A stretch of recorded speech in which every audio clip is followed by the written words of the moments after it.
everyone, welcome back to my channel. This is Alex of Coyote Star Astrology, and this is my video for the full moon in Gemini coming in on December 7th, 2022, which is a Wednesday here in California. However, please do adjust for your current location on the planet as that time and date may change. Very interesting full moon. Before we jump in, I just wanted to quickly give a really sincere thank you to all of you for the comments that you left on my last video and for just such a warm welcome. It was so sweet and so nice to come back to. For those of you that may not know, I took about a 3-month hiatus because I had jaw surgery, and I was honestly really unsure if I wanted to come back and start doing videos yet because it's still a little bit hard to speak clearly. It's not painful at all, but it is a thing. So I was unsure if I should, being that I won't really be fully recovered until mid-February, but your comments were so kind and it doesn't really seem to bother you guys too much, or you're just being too nice to tell me. Yeah, that really meant a lot to me, and I'm so grateful for all of you. And yeah, it made my week. So yeah, let's dive into this interesting full moon. It's just been a very interesting time, and I really want to talk about actually the week before the full moon as well. But my initial thought when I look at this chart, I think most astrologers would agree, is just like, what a mess. This is just a mess. To me it looks like this horrible ball of yarn that's totally tangled and maybe just like a bunch of awful colors that don't go together. And it's just like, oh my God, what is even happening with this chart? But there is also this like shimmery galactic element underneath it all. And I'm not just saying that. I will explain why I say that. But it is a freaking weird one. It also kind of reminds me of like that really like drunk girl at the party that ends up getting asked to leave because she's just not making sense and she's being kind of weird and making people uncomfortable, but maybe there's also something really magical about her. like a Penny Lane type of person. But yeah, it's just a lot. There's just a lot happening here. So let's tease it apart. Let's unravel this ball of yarn and try to make sense of it. So the reason that it's a bit mentally exhausting is, first of all, the moon itself, the full moon, is in Gemini. It's in the second decan. We're going to get into that in a minute. It is exact conjunct Mars. So a full moon, which is already pretty energizing, right? Conjunct Mars, which is incredibly energizing because Mars is like aggressive and it's fuel and it's fiery and it's impulsive. So we have this full moon that's just, it's like stuck its finger in a light socket. It's a little bit too much in a sense. And also the moon is conjunct Mars, which has been retrograde. So this is going to illuminate our retrograde themes in some way. So that's the first thing to know. But my feeling also is that because it's conjunct Mars, which is action oriented, it could have us in an active scenario that feels a bit retrograde-y, or in an active mental process that is a bit retrograde-y. And of course, Mars is still square Neptune, which makes things very confusing. So this is a Mercury-ruled full moon because Mercury rules Gemini. And so when we look at where Mercury is, it's in the first degree of practical, no-nonsense, grounded Capricorn. However, Mercury is being squared by Jupiter. So squares from Jupiter always lead to overwhelm. it's like too much of something. It's a hangover. It's spilling over the edges. Squares from Jupiter are just like, even if it's a good thing, it's just way too much of it. And so when we have a square to Mercury, our minds get really overwhelmed. And then when we trace this back to Gemini, what does Gemini get overwhelmed by? Well, like too many options. It gets confused. What is up? What is down? Where the hell am I going? What does the future hold? Should I be with this person? Should I not be with this person? Should I live here? Should I not live there? Should I leave my job? Should I stay? Like, it's that kind of topsy-turvy, helter-skelter energy, right? And when we look at the tarot cards associated with this full moon, again, it really says it all. As I said in my last video, I got this new tarot deck while I was recovering from surgery, and I spent a lot of my time when I wasn't as active making videos just like diving into tarot, which I've always loved the tarot, but I haven't really formed that bond, and we definitely did. So I'm gonna be doing a bit more of this in my videos. I hope that appeals to you guys. So when we look at the cards for this full moon, we have the Nine of Swords for the moon placement in the second decan of Gemini, and we have the Nine of Wands for the sun placement at the second decan of Sagittarius. And look at these guys. They look a bit stressed. So the Nine of Swords, there she is. She looks like she's just at her limit, right? This is a card associated with like weary mental states, challenging mental states, worry, anxiety, worrying excessively, maybe even being kept up at night by thoughts. It's definitely not, it's a very heavy mind card. And then when we look at the Nine of Wands, he also looks, stressed but determined. Nine of Wands is a card about pressing on even when there are challenges, being like kind of tired, struggling, things that tests our endurance or our strength before reaching our goals. So both of these cards suggest it's just like, whoa, there's a lot going on. Some people are probably feeling mentally confused or mentally exhausted. And again, because this is highlighting our retrograde themes, and because the retrograde themes, unfortunately, deal with a Neptune square, things might just be weird. There could be weird communications happening. There could be weird situations happening, way too many loose ends, not enough stability in the sense of knowing what the outcome is going to be, right? Which is, of course, what poor Mercury and Capricorn wants over there. There could also be this sense of, positively, I would say, there can be a sense of exploring options, sampling the buffet, so to speak, but the buffet is kind of weird. It's kind of like in the Goldilocks scenario, like this one's too hot, this one's too cold, but I'm like doing it anyway because I don't really know what else to be doing right now because we got to be moving forward. But we're just we're casting our line and coming up with a bunch of retrograde fish right now, basically.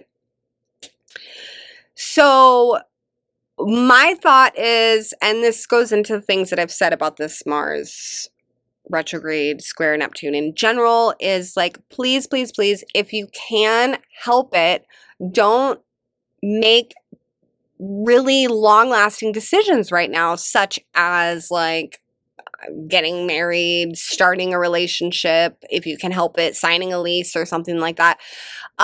Just because our navigational system is not running clearly at the moment. It's like we're all on a mind-altering substance, and it's just like you wouldn't sign a contract if you were tipsy, or you probably would try not to, or it would be ill-advised, right? So that's sort of what we're dealing with. When will it be time? When will things become clear? Well, definitely they will start to when Mars goes direct January 12th, but we really have to wait till after post shadow, which comes end of March. I know it's long, because Mars does make that last square to Neptune, actually more towards the end of post shadow. So we're on a bit of a ride, and honestly, as a Sagittarius, Aries rising, I am, especially after the shit show of Scorpio season, I am using this as an opportunity myself to literally just give myself permission to not know what's coming at all. And if you are out there trying to make sense of things in a Saturnian way, like really getting things concretely done, I'm sorry, but you might drive yourself crazy right now. Obviously, we have to take care of business, but if you're really trying to structurally find safety right now, I'm sorry, you're probably gonna just give yourself a bit of a headache, like homegirl in the Nine of Swords card, right? But what it is really good for is accepting the mystery. And this can be really good for people that maybe are more Saturnian and expect a lot from themselves all the time. Like if you're looking for a free ticket to just not know what the hell you're doing, I'm giving it to you right now. And just chill and explore things that maybe you wouldn't normally explore. A big mantra that I'm getting psychically from this chart intuitively is no strings attached. No strings attached right now. If you're dating, no strings attached, especially over the last week. We had Venus and Neptune square. There was a big T square with Neptune and Venus and Mars and all this stuff, like matters of the heart. Kind of bizarre at the moment. Matters of anything where Mars is transiting your chart, where Neptune is transiting your chart, they're not clear. We're in the mystery. We're in the illusion. We're playing with etheric energies. We're not committing. So Neptune is about our visions. It's about the etheric processes that are going on behind the scenes before things take form. So this is the dream realm. This is playing with manifestation. This is envisioning where we want to go. And this has been a really crazy last week, you guys. So I'm actually now going to veer off and talk a little bit about that because it relates. We had Neptune station direct on December 3rd. And when a planet stations, right, it slows way down. And it's kind of cool because we get an opportunity to feel the energy of that planet because it kind of like flings itself at Earth. And the planet's unique energy sort of casts this net over the days and the weeks around that station. So even though it was December 3rd, it's been the last couple weeks, but especially this whole week leading up to the full moon, we've been in this Neptune net portal. And Neptune, the ruler of Pisces, is associated with things seeming not quite real, being dreamy. The veils get thin. There can be more synchronicity, a sense of wondering, am I dreaming or awake? A sense of magic, mysticism. There's all that going on with Neptune, and especially when it's conjunct Jupiter, which it is right now. So that kind of magnifies this Neptunian energy. Now, you can feel this, of course, on the spectrum, depending on how this is hitting your chart, both positive and negatively. If you're tapping into other realms through things like meditation or breath work or being in nature, visiting bodies of water, hanging out with your crystals, that kind of thing, you can really be tapping into the higher octave of Neptune, which is one of my favorite energies and is absolutely beautiful. But as with anything, we do have the shadow side of Neptune, which can be, things can get weird, very unclear, very confusing. At worst, this can be deceiving ourselves, over idealizing a situation only to find out that it kind of crashes and burns once we sober up and realize, oh my God, this is not what I thought it was. I've been totally fooled. Or it can be being deceived by others or a situation. Now, this is enhanced. This is really the part that I wanted to get to. Is that when Neptune went direct, it was square, or is even still square, the galactic center, while Venus and Mercury at the time was sitting on it. I haven't heard a lot of astrologers talk about this. I don't know frickin' why. Because to me, it was so obvious. I felt it so strongly, and I just love the Galactic Center, so I don't know what the hell. I don't know why people aren't talking about it, but I'm gonna fucking talk about it. So, the Galactic Center is between 26 and 27 degrees Sagittarius, and it is the center of the Milky Way galaxy, and the Mayans actually believed that this is where souls are birthed from. This is where everything comes from. It's like the cosmic womb. It's a black hole, so it's eating stars, it's spitting them out, it's creating them. It's a trippy little portal in the galaxy, and when things activate this area of the chart, we get access to what I call the DMT drip. It's like freaking Akashic, unity consciousness, the non-dual. It's literally like being plugged into freaking ayahuasca or something. It's insane. And, you know, this can come in the form of just like realizations throughout your day that are kind of tapping into this more higher consciousness. I mean, it kind of depends on how tripped out you are, right? For me, I have basically no earth in my chart. So for me, it's like I've literally felt like I've been high on LSD for the last week. But for some of you more grounded people out there, you might just have noticed it enhancing creativity, or just noticing that things are a little bit more trippy, or noticing an extra element of magic out there. Anyways, it is associated with higher states of consciousness and freedom of thought, and it's actually very Uranian in nature. It's like downloads that we don't normally have access to that are quite galactic or not even really human. There's something kind of alien or angelic about this information that's coming in. So we had that, and we're still in that energy a bit during this full moon because, you know, Venus is still sitting on the galactic center. And then we have Mercury looking quite sensible in Capricorn right next to her. So it's, to me, it feels like, whoa, we got this like surge of this ultra out there, tripped the hell out possibility or downloads or information. Mercury during this full moon is wanting to kind of like ground and categorize it all. Mars is kind of probably exploring or confronting some interesting retrograde confusion amongst options. And it's really, like I said, it just feels like a no strings attached. Don't feel like you have to figure it out. Taste the freaking rainbow. Don't worry about the outcome too much. It's just like impossible to know really until Mars goes direct. What I will say though is like a bit of a guidance system is that Mercury in Capricorn, we can get more information on him from Saturn. Follow the trail. So Saturn, because Saturn rules Capricorn. So when we look at Saturn, Saturn is still, thank the freaking Lord, has come off the nodes a little bit. So the pressure of that nodal axis is diminishing, but it's still there.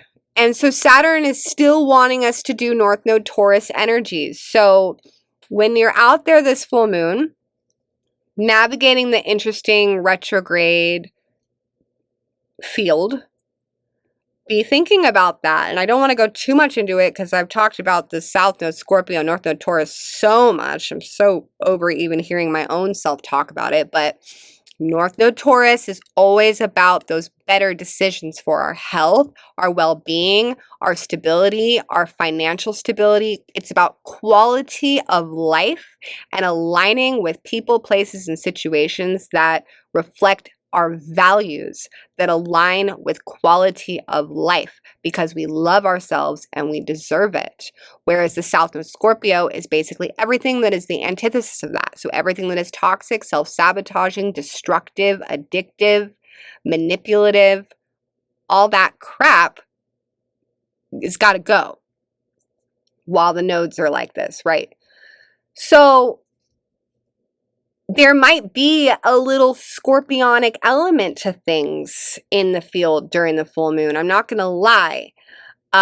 So that might be a good way to navigate things during the full moon that are being presented to you, even if we are swimming in sort of a dream realm with this Neptune aspect. So it almost feels like a really good time to just be kind of like objective. Just kind of like, huh, that's interesting. This is all very interesting. I'm not going to attach too much to any of it. I'm going to try not to be stressed out about it. According to our tarot cards, kind of looks like good luck. And, you know, it just might be a lot of mental energy this full moon, for sure. So, you know, do what you can do to relax your nervous system. Don't overload your plate if you can frickin' help it. Don't worry too much about things that you don't need to worry about. And yeah, I think we'll be good. Anything else? I didn't even look at my notes. Let's see. No, I think we're good. All right. Well, on that note, thank you guys so much for tuning in. If you enjoyed this video, please do give it a like and a share. And also, if you would like to reach out to me for a reading, I am taking appointments at the moment. So I'm putting my website up there on the screen, coyotestarastrology.com. That is where you reach out to me to book a reading. And also, if you don't already follow me on Instagram, I'm there at Earth2Coyote. That's up there on the screen as well. I do lots of astrology over on that platform. All right, everyone. Thank you so much for tuning in. Have a beautiful full moon. Be safe out there, and I will see you in the next video. Bye for now.